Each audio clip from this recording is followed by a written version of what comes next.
Nos últimos tempos, tem se falado a respeito dos muçulmanos e falando a respeito da adoração do Deus dos muçulmanos. E há algumas discussões a respeito disto, de que nós adoramos o mesmo Deus que eles, e coisas desse tipo. Sem querer entrar na questão doutrinária, não é o momento, isso a gente pode fazer numa catequese, mas gostaria de estabelecer alguns parâmetros para entendermos bem um pouco o que Deus quer, como Deus quer chegar a nós. Eles são monoteístas, adoram um Deus, mas não são como nós que adoramos a Deus na Trindade. Um Deus em três pessoas, porque reconhecemos Jesus Cristo como Deus e o Espírito Santo.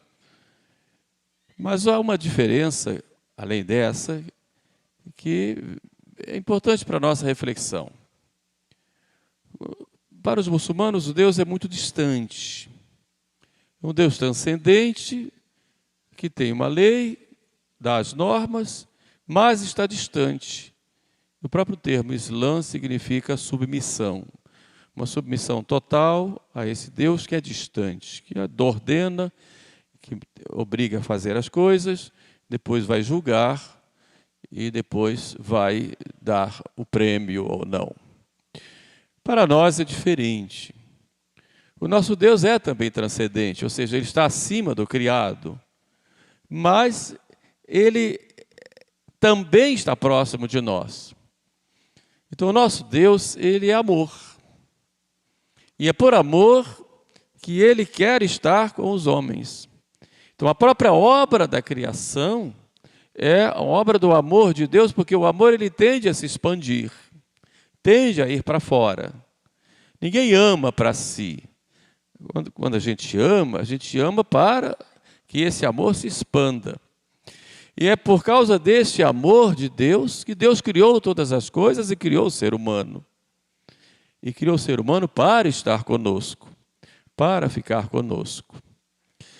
E o auge desse ponto máximo, da expressão desse amor de Deus para conosco, foi quando Ele enviou o seu Filho ao mundo para morrer numa cruz por nós, e não satisfeito em morrer por nós na cruz, o seu Filho quer ficar conosco. Não é um Deus distante, mas é um Deus que encontra o seu paraíso no coração do homem.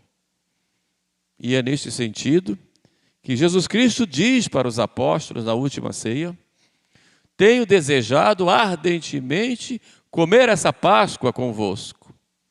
E é por isso então que Jesus na última ceia institui um sacramento que é o sacramento do seu amor. Nosso Deus quer fazer uma aliança conosco. Fez uma aliança com a humanidade, faz uma aliança com cada um de nós para ficar conosco. E aí Ele institui o sacramento da Eucaristia, que é o grande dom do amor de Deus para com cada um de nós. E é nesse clima, como diz São João, de amor, que Cristo institui a Eucaristia. E ele diz lá, São João diz: e tendo amado os seus, Ele os amou até o fim. Ou seja, não satisfeito em derramar o seu sangue até a última gota pelos nossos pecados, Ele quis ficar dentro de nós, quis fazer parte da nossa vida, quis morar conosco, quis ser o nosso alimento. Há um cântico antigo que diz: ó sacrum convívio in quo Christus sumitur, ó sagrado banquete no qual se consome Jesus Cristo. Ó sacrum convívio in quo Christus sumitur. Mens impletur gratia. Recolito memoria passionis eius, mens impletur gratia. Quer dizer, recorda, relembra e revive a sua paixão. E a nossa alma se enche de graça e se prepara para a vida eterna. Portanto, com a Eucaristia, nós já temos a vida eterna em nós. Quem come a minha carne, bebe meu sangue, tem a vida eterna. Então, nosso Deus é tão bom tão maravilhoso e nos ama tanto que Ele se doa a nós e vem a nós para ficar conosco. E aí se realiza de modo pleno aquela promessa que Jesus fez à igreja, mas que faz, num certo sentido, a cada um de nós: eis que estou convosco todos os dias até a consumação dos séculos. A epístola de São João, que nós ouvimos hoje, é uma epístola que canta esse amor de Deus. Nós sabemos que Deus nos ama porque Deus nos tirou da morte para a vida e nos deu uma nova vida. Nós temos a vida da graça que recebemos no nosso batismo, e esta vida que é alimentada pela graça e de modo pleno alimentado pelo corpo e sangue de nosso Senhor.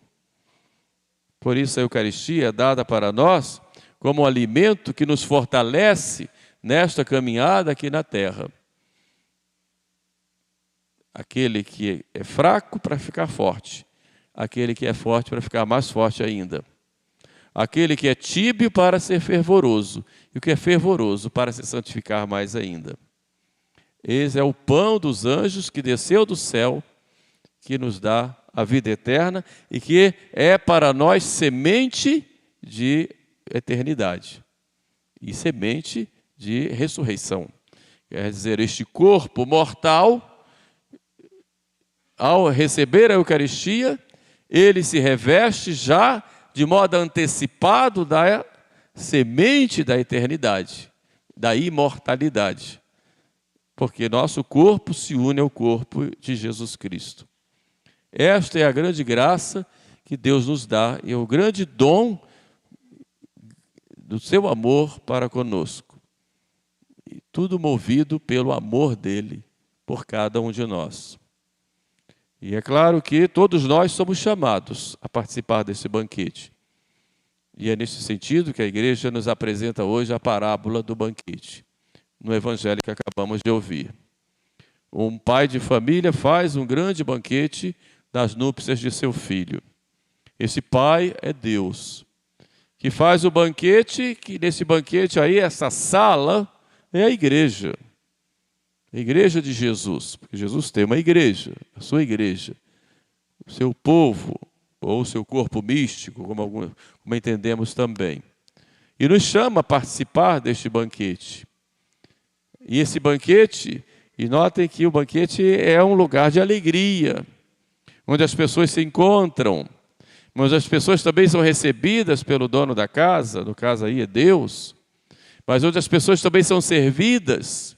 Tem servos que servem, onde as pessoas se encontram, conversam, mas que ouvem também. E o manjar do banquete, primeiro, é a palavra de Deus, que vai nos alimentar, e vai nos iluminar, e vai nos fortalecer. Então nós todos temos que ter contato com essa palavra de Deus.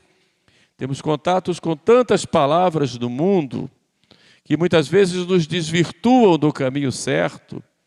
Hoje somos tão influenciados por tantas ideias, mas não podemos perder de vista, a palavra de Deus é quem nos ilumina. Então, se tiver qualquer dúvida, vamos para a palavra de Deus, como é apresentada pela igreja, porque aí nós temos uma fonte segura do que fazer.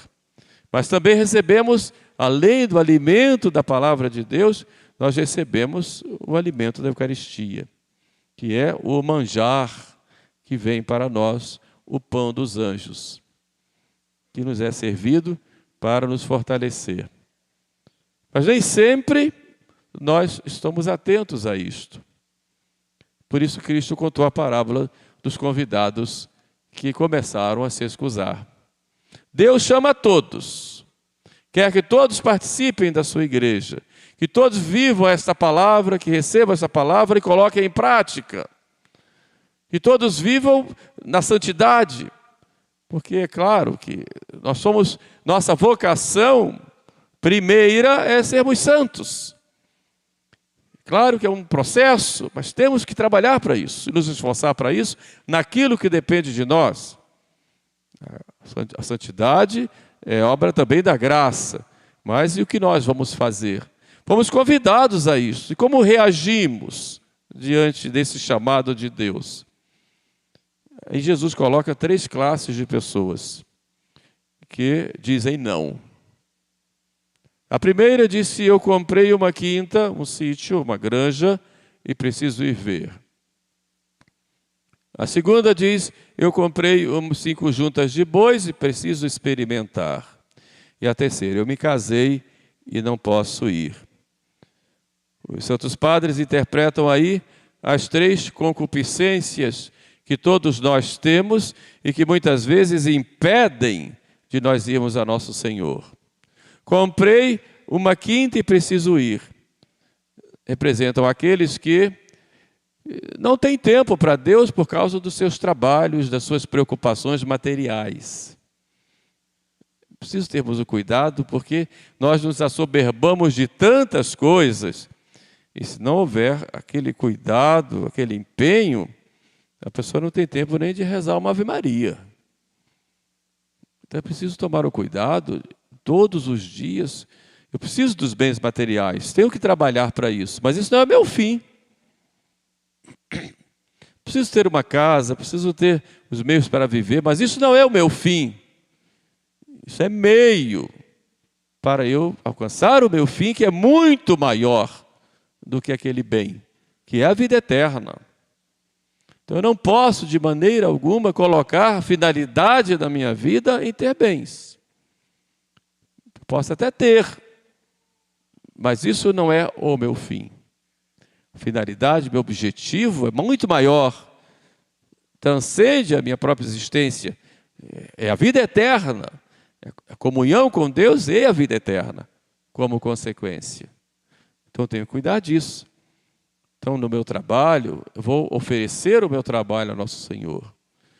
Eu vou trabalhar bem, com dedicação, mas espiritualizando tudo aquilo. E não posso de maneira nenhuma deixar de viver essa união com Cristo por causa do excesso de cuidados com as coisas materiais. Eu tenho que ter uma ordem aí. Até porque um dia eu vou deixar tudo isso e vou partir para outra vida sem nada, só com o bem ou o mal que eu tiver feito aqui na terra. Então eu comprei uma quinta e não posso ir. São aqueles que dão tantas desculpas para não ir à missa, para não rezar, para não receber a comunhão, para não meditar na palavra de Deus. Tenho muitas e muitas ocupações. Preciso tomar cuidado, porque o dia a dia nos cobra. Às vezes, de manhã cedo, entramos numa engrenagem e se nós não cuidarmos, viramos materialistas práticos. Cuidou da sua alma. Então é preciso, cada momento do dia, eu pensar em Deus, falar com Deus e colocar Deus como parte da minha vida. O segundo convidado disse: eu comprei 5 juntas de bois e tenho que experimentá-los. Evidente, esses convidados todos tinham eles tinham confirmado a sua ida e agora dizem que não. Comprei 5 juntas de bois. Alguns entendem essas 5 juntas de bois aí como uma espécie de poder que a pessoa adquiriu. 5 juntas. Eu sou poderoso. É a sede de poder. A sede de poder nos impede, muitas vezes, de nós reconhecermos que somos frágeis, que somos pequeninos. Então, quem quiser alcançar a vida eterna, tem que ser humilde. Tem que reconhecer que é pequeno. O reino dos céus é dos pequeninos, não dos vaidosos, não daqueles que querem se sobrepor sobre as outras pessoas, não daqueles que não sabem perdoar, não daqueles que gostam de julgar a tudo e a todos, aqueles que querem dar a última palavra, que não reconhecem os seus erros, que acham que sempre têm razão, que acham que não precisam de ninguém, ou que todos têm que servi-lo. Não. O reino dos céus é dos pequeninos. O maior homem é aquele de joelhos. Se você quer ser grande, seja pequeno. Se você quer ser servido de Jesus, sirva. Siga o exemplo de nosso Senhor, que vai sempre servir. Você sempre vai precisar de alguém. Nunca ache que que você não precisa de ninguém, que você tem tudo, por mais coisas que você tenha. E você só vai receber a graça quando você se abrir a ela. E só vai se abrir a ela se você for humilde. É muito interessante aquela imagem do pássaro no ninho, que abre lá os seus bicos e vem o pai ou a mãe e traz lá o alimento e coloca. E ele vai ali, ele é cuidado pelo pai e a mãe. Nós muitas vezes somos como esse pássaro, que recebemos esse cuidado de Deus. E Deus que cuida, seja diretamente, seja através das pessoas. Mas nós precisamos nos abrir para essa graça. E só vou me abrir se eu for humilde. O orgulhoso não cresce. O orgulhoso, ele não entra no céu. O orgulhoso não amadurece. Porque o orgulhoso, ele se coloca como o centro de tudo. Então não admite que ninguém critique, não admite que ninguém fale mal, não admite que ninguém corrija. Sempre ele tem razão. Começa com uma vã curiosidade, depois vai dando desculpa para os seus erros, até chegar a uma arrogância e até chegar a uma loucura. O orgulhoso tem esse caminho e não admite que está errado. Sempre dá uma desculpa quando ele é descoberto nos seus erros.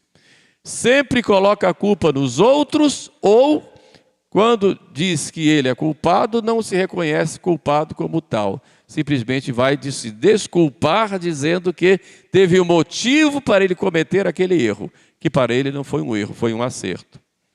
Essa é a mentalidade do orgulhoso. Então essa mentalidade fecha a pessoa à graça, porque Deus só dá a graça aos humildes. Então quando se tem esse orgulho, é impossível você participar com plenitude deste banquete. Por isso, ao aproximar-se de nosso Senhor, o primeiro gesto deve ser reconhecer-se indigno. Eu sou frágil, pequenino. Estou aqui precisando deste alimento. Aí sim Deus dá a graça. Então vamos, no nosso convívio social, existe muita arrogância. As pessoas são muito arrogantes umas com as outras. Não sabem perdoar, não sabem relevar quando o outro cai, quando o outro erra. Isso é muito ruim. As nossas regras de convivência, conviver não é fácil. Mas se nós não temos humildade, pior ainda. Então temos que saber perdoar o outro. Ficar toda hora relembrando os erros. Ficar construindo um castelo em torno de si mesmo, como se seu problema fosse o único que existe no universo. Como se você fosse o centro do universo. Isso faz um mal muito grande. Você se fecha à graça, porque a graça não penetra. Você fez uma parede em torno de você mesmo. Isso é muito comum em nós, muito comum. E quando isso existe dentro de uma família, pior ainda, porque convivem todos ali, como ilhas, ou como castelos incrustados dentro de uma casa, cada um vivendo no seu mundo. Na igreja isso é terrível. Grupos e grupos se fecham, muitas vezes fazendo verdadeiras seitas. Nosso grupo é que está certo, nosso grupo é que tem razão, eu é que tenho razão. Isso faz um mal muito grande. Então, 5 juntas de bois impedem que eu me chegue a Jesus. Mas há um terceiro grupo que o Senhor coloca, que é aquele que disse, eu me casei e não posso ir. Não há nenhum mal em casar. O matrimônio é um direito, ius conubii, como nós chamamos, o direito da conjugalidade, o direito ao matrimônio. Não é disso que Jesus está falando, mas está falando daquele que está fazendo aí uma comparação daquele que coloca as obras da carne acima das obras do Espírito, especialmente com relação à própria sensualidade. Aquele que busca o prazer desordenado.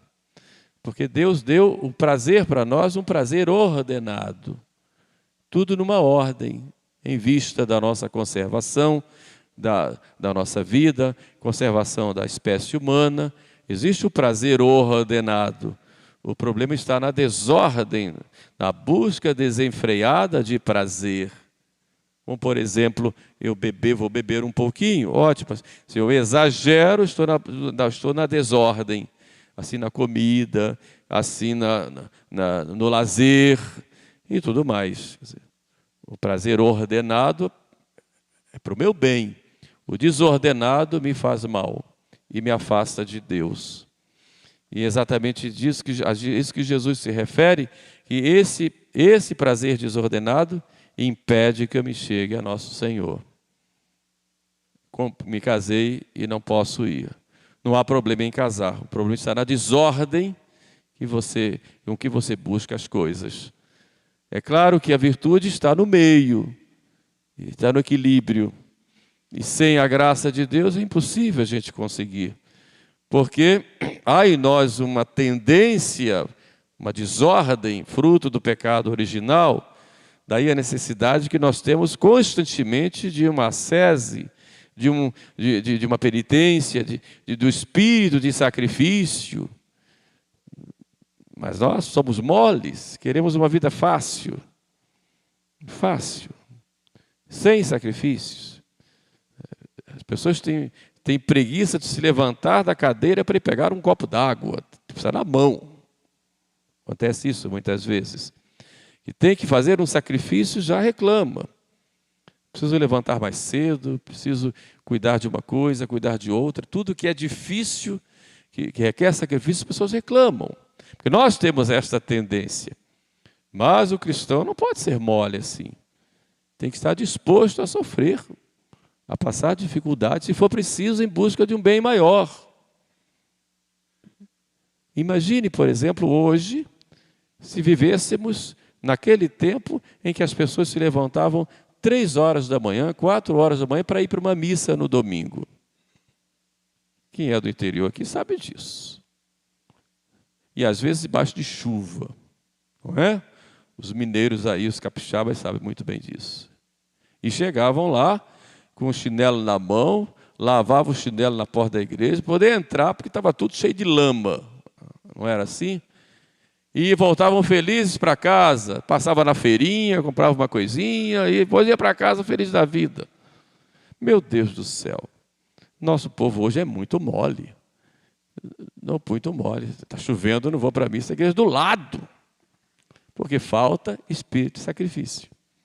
Tudo é difícil. Tudo é difícil. Porque nós criamos uma sociedade, uma geração que não está pronta para o sacrifício. Uma geração mole, preguiçosa, que vive num marasmo só. Oh, meu Deus do céu. Oh, meu Deus do céu. Quando uma preguiça geral, não? É por falta de espírito de sacrifício. Enquanto que muitas vezes, para as coisas do mundo, não medem sacrifícios. Chega um espetáculo de um artista famoso no Rio de Janeiro, lá na praia de Copacabana, lá no estádio tal. Estou aqui há 3 dias, 4 dias, e estou de fralda, porque eu não posso nem sair para ir no banheiro. Que coisa absurda, que coisa até nojenta. Vai lá. Vai para os homens, para a coisa mundana, vai. Ainda passa, fala para todo mundo assim, na maior naturalidade, né? Mas para Deus não se faz sacrifício. É difícil rezar um terço? Muito sacrifício. É difícil. É difícil fazer uma caminhada para a igreja. É difícil passar um pouquinho mais o tempo em oração. Ou indo ao encontro de uma pessoa que precisa de mim. A Eucaristia que nós recebemos deve nos levar a esse sacrifício em prol também dos nossos irmãos. Exatamente isso que São João fala na epístola de hoje. Como é que a Eucaristia está na minha vida? Que reações eu estou tendo diante de Jesus sacramentado? Até que ponto eu estou colocando as coisas do mundo acima das coisas de Deus, nas minhas atitudes? Até que ponto eu estou vivendo, sendo uma alma eucarística no dia a dia, no meu contato com a minha família e com as pessoas que eu encontro na rua? Até que ponto esse fogo, me dizia Santa Catarina de Sena, que quando o padre tem a hóstia na mão, como se ele tivesse na mão uma bola de fogo, que é a bola de fogo do amor de Deus, e essa bola de fogo entra em nós, fica aqui dentro do nosso peito, e até que ponto eu estou levando esse calor do amor de Deus no meu ambiente, onde eu frequento, onde eu vivo e tudo mais. Então é preciso nós fazermos um exame de consciência, e a igreja nos chama exatamente nesse início do ano, desse tempo comum, ou tempo perano, exatamente para que no dia a dia eu reveja as minhas atitudes e como eu estou vivendo a Eucaristia, né, na minha existência como cristão, como pessoa, seja comigo mesmo, seja no meu relacionamento com a vida, com o mundo e com as pessoas em geral. Peçamos a Nossa Senhora, que é a mulher eucarística, que nos faça compreender isso, né? E que a Mãe do Perpétuo Socorro nos envolva. Eu estou aqui para te dar o alento, proteger, mas para que tu sejas uma alma mais santa e pronta a fazer a vontade do meu filho que quer ficar contigo. Meu filho não me desampara, quer ficar contigo. Então peçamos a Nossa Senhora essa graça. Um Deus que vem e que fica dentro de nós para nos levar a viver esse amor dele e espalhar esse amor em toda parte. Louvado seja nosso Senhor Jesus Cristo.